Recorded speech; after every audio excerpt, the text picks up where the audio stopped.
नमस्कार दोस्तों, this is Sonu Ahlawat. Friends, आज से 4-5 दिन पहले मैंने आपको एक वीडियो प्रोवाइड किया था जिसमें मैंने आपको बताया था कि एसएससी एग्जामिनेशंस के लिए मैथमेटिक्स की प्रिपरेशन करने का सबसे बेस्ट तरीका क्या होता है।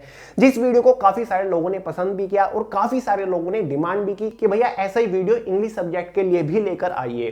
तो फाइनली आज इस वीडियो में आपको बताने वाला हूं कि एसएससी एग्जाम जैसे कि एसएससी सीएचएसएल हो गया, SSC MTS, SSC CGL, SSC CPO, SSC GD constable, SSC stenographer, इन एग्जाम्स के लिए या फिर बाकी जितने भी कॉम्पिटिटिव एग्जाम होते हैं जिसमें इंग्लिश सेक्शन होता है, तो इंग्लिश के प्रिपरेशन किस तरीके से करनी चाहिए, बेस्ट ट्रिक क्या है ताकि आप कम से कम समय में इंग्लिश के अंदर जबरदस्त इंप्रूवमेंट लेकर आ सको और काफी अच्छा स्कोर कर सको हर एक एग्जाम में। तो फ्रेंड्स, एक एक पॉइंट को बड़े ध्यान से देखिएगा और एक एक पॉइंट को अप्लाई जरूर करिएगा। डेफिनेटली आपको बहुत ज्यादा बेनिफिट देखने को मिलेगा। तो चलिए बात करते हैं पॉइंट नंबर फर्स्ट के बारे में। सबसे पहले तो काफी सारे लोग हमेशा पूछते रहते हैं कि क्या भैया इंग्लिश सेक्शन को हम सेल्फ स्टडी करके भी इंप्रूव कर सकते हैं या फिर लेक्चर वगैरह लेना जरूरी होता है। देखिए फ्रेंड्स, मेरा आपके लिए जवाब यही है कि हां, आप बिल्कुल इंग्लिश को सेल्फ स्टडी करके भी इंप्रूव कर सकते हो। अगर आप daily dedicatedly 2 hour English subject के ऊपर दे रहे हो तो डेफिनेटली आप एग्जाम में काफी अच्छा स्कोर कर सकते हो। लेकिन अगर आप एक बिगिनर स्टूडेंट हो, आप एक बेसिक स्टूडेंट हो, तो आप लेक्चर्स की हेल्प भी ले सकते हो, उसमें कोई भी बुराई नहीं है। लेकिन फ्रेंड्स, मैं आपको कुछ ऐसी बुक्स के बारे में बताऊंगा स्पेशल जो कॉम्पिटिटिव एग्जाम के लिए आती है, इंग्लिश की बुक्स। अगर आप उनसे प्रिपरेशन करते हो तो आप सेल्फ स्टडी करके भी काफी अच्छी इंप्रूवमेंट अपने अंदर लेकर आ सकते हो। तो चलिए सबसे पहले बुक के बारे में बात कर लेते हैं। काफी सारे लोग हमेशा कंफ्यूज रहते हैं कि यार बेस्ट बुक कौन सी है इंग्लिश सब्जेक्ट के लिए।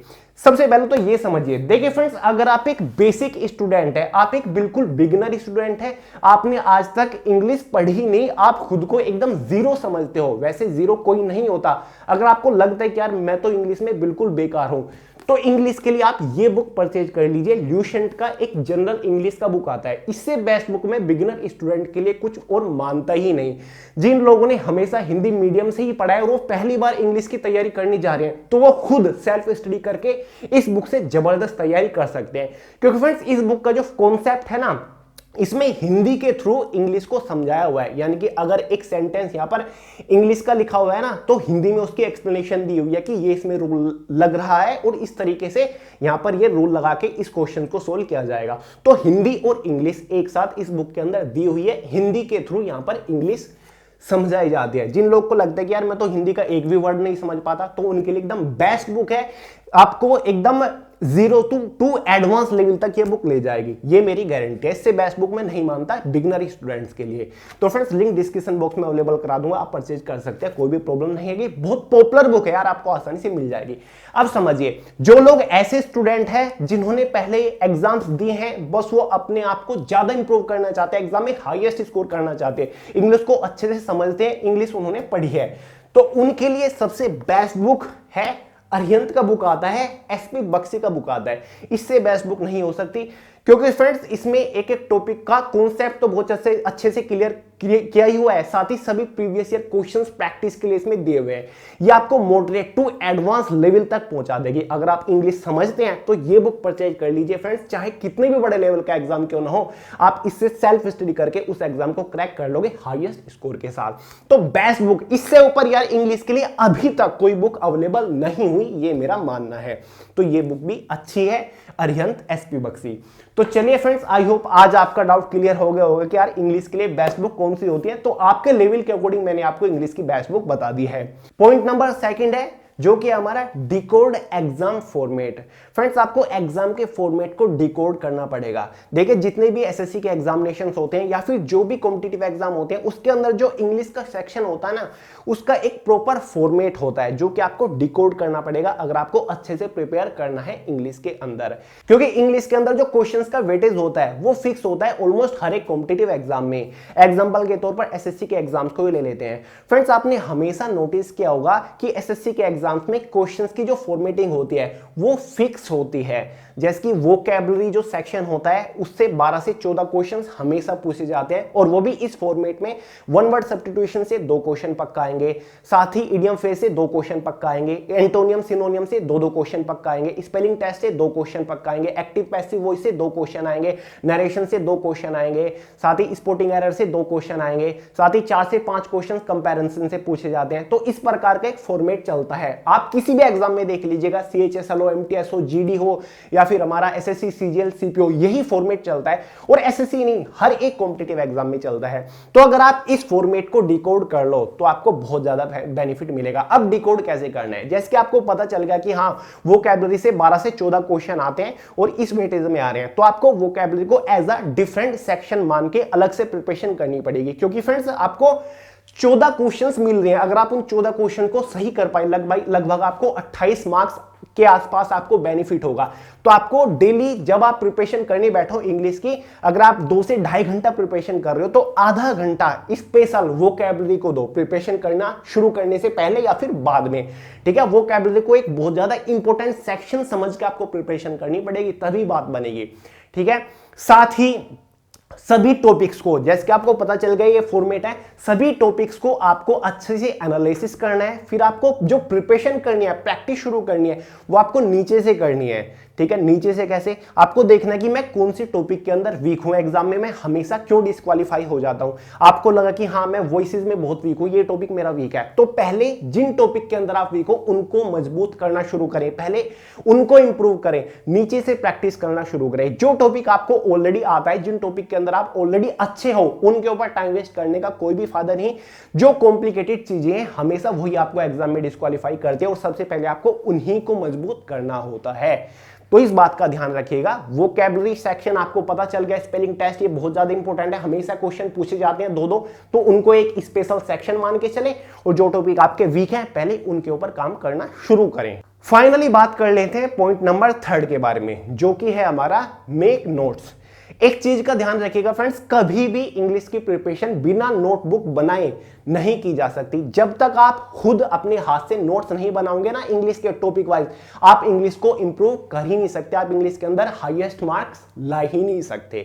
तो आपको ध्यान रखना है, जब भी आप इंग्लिश की प्रिपरेशन करने बैठो तो प्रॉपर एक नोटबुक मेंटेन करना शुरू कर दीजिए। क्योंकि फ्रेंड्स इंग्लिश की जो प्रिपरेशन होती है ना, वो रूल बाय रूल होती है, हर एक टॉपिक रूल के ऊपर डिपेंड करता है। मान लीजिए कि आप आर्टिकल या फिर प्रीपोजिशन ही पढ़ रहे हो, तो उसके अंदर बहुत सारे रूल लगते हैं, जैसे कि व्हेन का इस्तेमाल कहां होता है, कब होता है, किस सिचुएशन में होता है, साथ ही फॉर का इस्तेमाल कब किस सिचुएशन में होता है, ऑफ का इस्तेमाल कब कब कहां कहां होता है। तो ये रूल होते हैं, रूल नंबर 1, रूल नंबर 2। और अगर आप 1-2 घंटे का लेक्चर देख रहे हो कि हाँ मैंने तो आज प्रीपोजिशन के ऊपर 2 घंटे का लेक्चर देखा और आपने अपना दिमाग कुछ नहीं लगाया, ना ही आपने रूल नोट किए, और आप बस खुश हो रहे हो कि मैं तो 2 घंटा पढ़ गया, इसका कोई भी फायदा नहीं होगा। जब तक आप चाहे लेक्चर देख रहे हो या फिर आप बुक से पढ़ रहे हो, नोट्स मेंटेन करते हुए चलना। अगर आप प्रीपोजिशन पढ़ रहे हो तो प्रीपोजिशन लिख के प्रॉपर रूल बाय रूल चीजों को मेंटेन करते हुए चलना। क्योंकि जब तक आप अपने हाथ से नहीं लिखोगे तो आपकी रिटेंशन पावर नहीं बढ़ेगी। क्योंकि जब भी कोई चीज आप खुद अपने हाथ से लिखते हो ना, तो आपकी रिटेंशन पावर बढ़ जाती है आपके माइंड की, तो इसका बहुत ज्यादा बेनिफिट होता है, वो चीज आपकी हमेशा याद रह जाती है।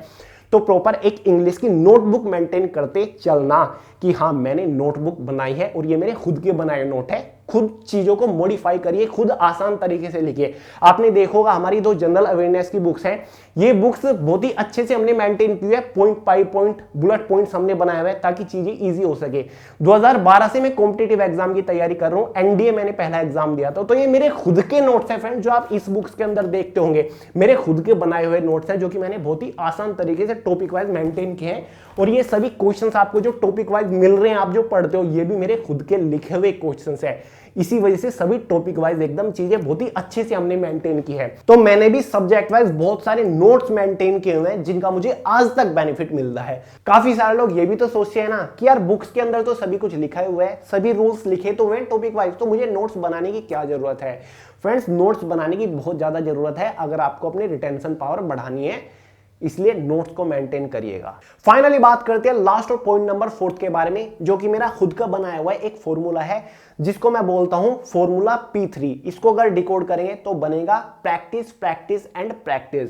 फ्रेंड्स इंग्लिश में अगर आपको इंप्रूवमेंट करनी है तो प्रैक्टिस आपको जरूर करनी पड़ेगी। बिना प्रैक्टिस के आप इंग्लिश के अंदर हाईएस्ट स्कोर कर ही नहीं सकते। अब प्रैक्टिस भी यहां पर 2 टाइप की होगी। एक तो जब भी आप थ्योरेटिकल तरीके से इंग्लिश को पढ़ रहे हो या फिर आप कोई लेक्चर्स देख रहे हो, आप कोचिंग के अंदर जा रहे हो, उसके बाद बाद आपको उसी टॉपिक से रिलेटेड ज्यादा से ज्यादा क्वेश्चंस के ऊपर प्रैक्टिस करनी पड़ेगी। ऐसा नहीं कि आपने थ्योरेटिकल पढ़ लिया, सभी रूल पढ़ लिए और आपका काम हो गया, नहीं।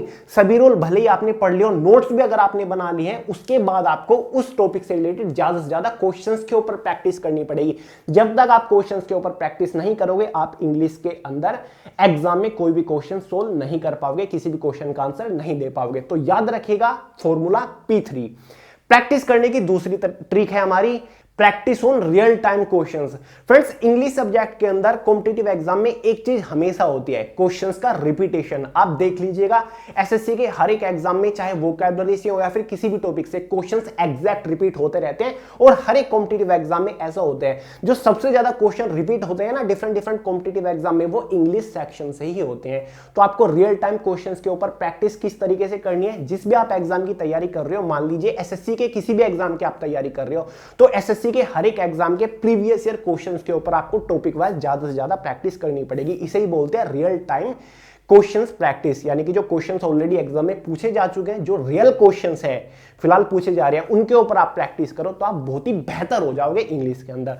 तो प्रीवियस ईयर क्वेश्चंस के ऊपर प्रैक्टिस जरूर करिएगा, इसके बिना बात नहीं बनेगी। बहुत सारी बुक आजकल मार्केट के अंदर अवेलेबल है। किरण पब्लिकेशन की बुक आती है जो कि स्पेशल लास्ट 20 ईयर ही प्रोवाइड करते हैं इंग्लिश के क्वेश्चन। साथ ही राकेश यादव की भी आती है, वो भी लास्ट 10 या फिर 20 ईयर के क्वेश्चन प्रोवाइड करते हैं। घटना चक्र की बुक आती है जिसमें सभी प्रीवियस ईयर क्वेश्चन मिल जाएंगे। और आजकल तो यार इंटरनेट के ऊपर सर्च करिए, आपको एसएससी के सभी प्रीवियस ईयर क्वेश्चन पेपर मिल जाएंगे, उनके अंदर से आप क्वेश्चंस को सोल्व कर सकते हो। तो ये बेटर तरीका है। तो प्रैक्टिस के ऊपर आपको बहुत ज्यादा ध्यान देना है। और अगर आप मॉक पेपर वगैरह सोल्व कर रहे हो, सफल क्वेश्चन, मिक्स क्वेश्चन के ऊपर प्रैक्टिस कर रहे हो, तो इससे बेहतर तो बात और कोई हो ही नहीं सकती।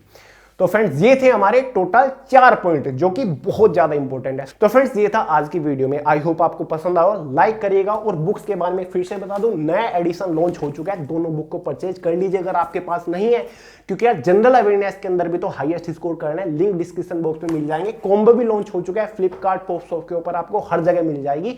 लिंक के थ्रू आप ऑनलाइन भी परचेज कर सकते हैं। तो चलिए यार, चैनल को सब्सक्राइब कर लीजिएगा। मिलते हैं अगली वीडियो में बहुत जल्द, तब तक के लिए जय हिंद।